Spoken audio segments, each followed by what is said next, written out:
एक तरफ हॉर्मूज संकट से दुनिया में तेल और व्यापार को लेकर हाहाकार मचा हुआ है, तो दूसरी तरफ अब समुद्र की तरफ से आई एक और चेतावनी भारत की चिंता बढ़ा रही है। ये चेतावनी है अल नीनो की, एक ऐसा जलवायु संकट जो भारत में सूखा, भीषण गर्मी, कम बारिश, फसल बर्बादी और यहाँ तक कि अकाल और भुखमरी जैसी स्थिति पैदा कर सकता है। आखिर क्या है अल नीनो, क्यों वैज्ञानिक इसे बेहद खतरनाक बता रहे हैं और इसका भारत पर कितना असर पड़ेगा, जानेंगे इस वीडियो में। नमस्कार, मैं प्रिया श्रीवास्तव और आप देख रहे हैं न्यूज़ 18। दुनिया के महासागर तेजी से गर्म हो रहे हैं। अप्रैल महीने में वैश्विक समुद्री सतह का औसत तापमान 21 डिग्री सेल्सियस तक पहुंच गया, जो इतिहास के दूसरे सबसे ऊंचे स्तर पर माना जा रहा है। सबसे ज़्यादा चिंता प्रशांत महासागर को लेकर है, जहां अमेरिका और मैक्सिको के पश्चिमी तट से लेकर मध्य प्रशांत तक समुद्र का पानी असामान्य रूप से गर्म हो चुका है।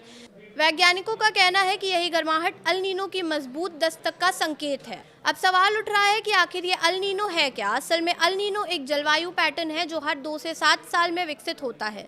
जब प्रशांत महासागर का पानी सामान्य से ज़्यादा गर्म हो जाता है तो दुनिया भर के मौसम चक्र प्रभावित होने लगते हैं। भारत में इसका सबसे बड़ा असर मानसून पर पड़ता है, यानी बारिश कम हो सकती है, गर्मी बढ़ सकती है और सूखे जैसे हालात बन सकते हैं।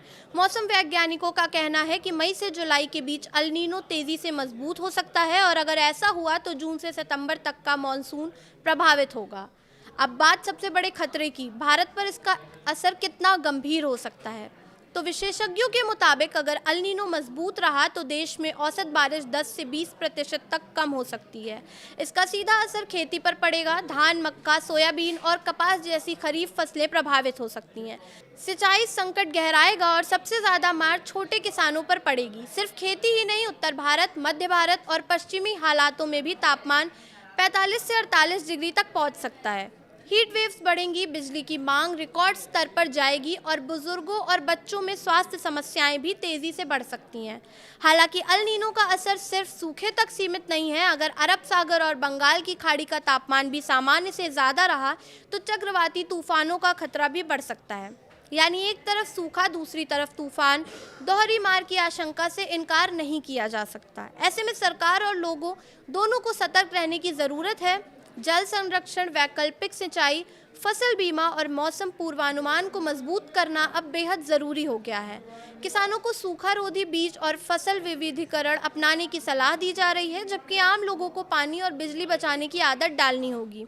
तो कुल मिलाकर समुद्र में बढ़ती गर्मी अब सिर्फ वैज्ञानिक आंकड़ा नहीं रही, बल्कि ये भारत के मौसम, खेती, अर्थव्यवस्था और आम आदमी की जिंदगी के लिए बड़ा खतरा बनती जा रही है।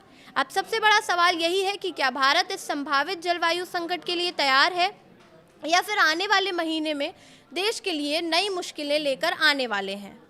फिलहाल इस वीडियो में इतना ही। ऐसे ही और वीडियोस के लिए देखते रहिए न्यूज़ 18।